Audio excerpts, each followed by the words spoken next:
आज Doubtnut app download करें। Doubtnut पर अपने सभी गणित, रसायन विज्ञान, भौतिक विज्ञान और जीव विज्ञान के डाउट्स का करो सफाया। बस प्रश्न की फोटो खींचो, एक ही प्रश्न को क्रॉप करो और तुरंत वीडियो सोल्यूशन पाओ।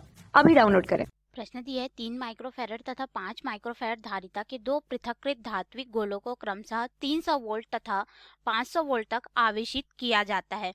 जब इन्हें एक तार द्वारा जोड़ दिया जाता है तो ऊर्जा हानि होगी और यहाँ पे 4 विकल्प दिया गया है। तो आइए हम लोग इस प्रश्न को हल करते हैं और देखते हैं कि कितनी ऊर्जा हानि होगी।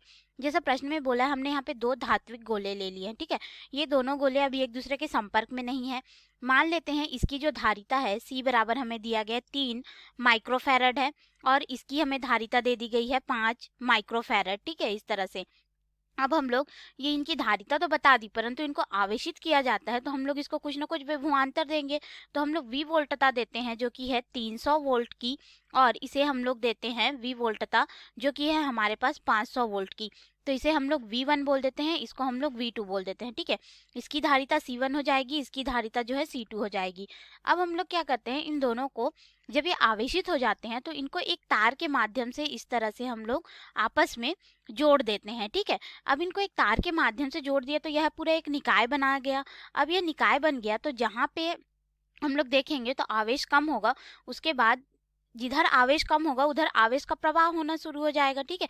तो कुछ ना कुछ ऊर्जा हानि होगी क्योंकि हम लोग यहाँ पे तार को जोड़ेंगे तो विभवांतर जो है एक ही स्थान से दूसरे स्थान तक जाएगा, क्योंकि इन दोनों के मध्य में विभव का अंतर है हमारे पास, ठीक है। 200 वोल्ट का विभवांतर का अंतर है यहाँ पे, इसीलिए तो हमारे पास यहाँ पे जो ऊर्जा हानि होगी इसको हम लोग डेल यू से दर्शाएंगे। तो ये हमारे पास हो जाएगा 1/2 पहले की धारिता गुणित दूसरे की धारिता, और यहाँ पे फिर हमारे पास हो जाएगा विभवांतर। तो विभवांतर हमारे पास दूसरे का विभवांतर ऋण पहले का विभवांतर का वर्ग, फिर बटे में हो जाएगा इन दोनों की धारिता आपस में जुड़ जाएगी, ठीक है। ये हमारे पास सूत्र हो जाएगा ऊर्जा हानि का। तो इस सूत्र में हम लोग मान रखेंगे और इसको हल करेंगे और देखेंगे कि हमारे पास कितनी ऊर्जा हानि आ रही है। तो डेल यू बराबर हो जाएगा 1/2 गुणित, यहाँ पे पहले की धारिता हम लोग को दे दी गई है 3 माइक्रोफैरड है और दूसरे की धारिता हमारे पास 5 माइक्रोफैरड है। इन दोनों में अगर हम लोग देखें तो माइक्रोफैरड जो है वो उभयनिष्ठ हो जाएगा। तो माइक्रो का मतलब हमारे पास यहाँ पे होता है 10 की घात जो है ऋण 6 होता है, लेकिन दोनों के ले लेंगे तो 10 की घात ऋण 12 हो जाएगा, ठीक है। हमारे पास 1 माइक्रो बराबर होता है 10 की घात ऋण 6, ठीक है।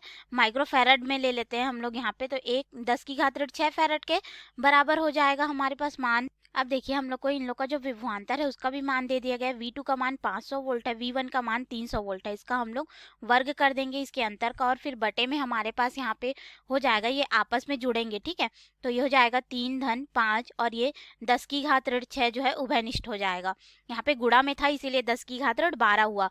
अब हमारे पास यहाँ पे ऊर्जा जो हानि होगी वह हो जाएगा 1/2 गुणित, इसको हम लोग गुणा कर देंगे तो ये हो जाएगा 15 गुणित 10 की घात ऋण 12 हमारे पास हो जाएगा, ठीक है। फिर यहाँ पे 200 आएगा, फिर 200 का हम लोग वर्ग कर देंगे तो हो जाएगा 200 गुणित 200, फिर बटे में हो जाएगा 8 गुणित 10 की घात ऋण 6, क्योंकि आपस में जुड़ जाएंगे, ठीक है। अब देखिए यहाँ से 2 और 8 का गुणा हो जाएगा तो 16 हो गया, ठीक है हमारे पास। अब ये 16 हो गया, उसके बाद 10 की घात ऋण 6 को ऊपर भेज देंगे तो यह धनात्मक 6 हो जाएगा, और धनात्मक 6 होने के बाद हमारे पास यहाँ पे, या फिर हम लोग इस तरह से भी कर सकते हैं, देखिए ये 2 से 1 बार में और ये हो जाएगा 2 से 100 बार में, ठीक है। इस तरह से अब यहाँ पे 10 की घात ऋण 6 ऊपर जाएगा धनात्मक 6 हो जाएगा, और यहाँ पे 2 गुणित 10 की घात 4 है, तो ये आपस में क्या हो जाएगा अगर हम लोग देखें तो, या फिर इसको हम लोग इस रूप में भी लिख सकते हैं। यहाँ पे हमारे पास हो जाएगा 15 गुणित 10 की घात ऋण 12 गुणित, यहाँ पे हो जाएगा 2 गुणित 10 की घात 4 हो जाएगा धनात्मक, और फिर बटे में हो जाएगा 8 गुणित 10 की घात ऋण 6। अब देखिए ये 2 से 1 बार में, 2 से 4 बार में, ठीक है। फिर 10 की घात ऋण 6 ऊपर जाएगा धनात्मक 6 होगा, इसके साथ में जुड़ेगा तो धनात्मक 10 हो गया, इसके साथ में घटेगा तो 10 की घात ऋण 2 हमारे पास बचेगा। फिर 10 की घात ऋण 2 गुणित 15 करेंगे और उसको हम लोग 4 से भाग दे देंगे, तो हमारे पास यहाँ पे ऊर्जा हानि डेल यू का जो मान है वह लगभग हो जाएगा 0.0375 जूल हमें यहाँ पे प्राप्त होगा। अब इसके अनुसार हम लोग अपने विकल्प में आते हैं और देखते हैं कि कौन सा विकल्प जो है वह सही होगा। तो यहाँ पे विकल्प ए दिया है 0.012 जूल, तो ये तो गलत हो जाएगा। बी दिया है 0.0218 जूल, ये भी गलत है। सी दिया है 0.0375 जूल हमें दिया गया है, ठीक है। तो हमारा भी विकल्प यही आया है, हमने अभी अभी इसको ज्ञात किया है, ठीक है। तो हमारा विकल्प सी जो है बिल्कुल सही उत्तर होगा, और डी 3.75 जूल दिया, तो ये तो गलत हो गया। अर्थात हमारा विकल्प सी इस प्रश्न का सही उत्तर है। धन्यवाद। कक्षा 6 से 12वीं से लेकर नीट, IIT, JEE वो एडवांस के लेवल तक 1 करोड़ से ज्यादा छात्रों का भरोसा। आज ही डाउनलोड करें डाउटनेट ऐप या व्हाट्सएप करें अपने सारे डाउट्स 8400 400 400 पर।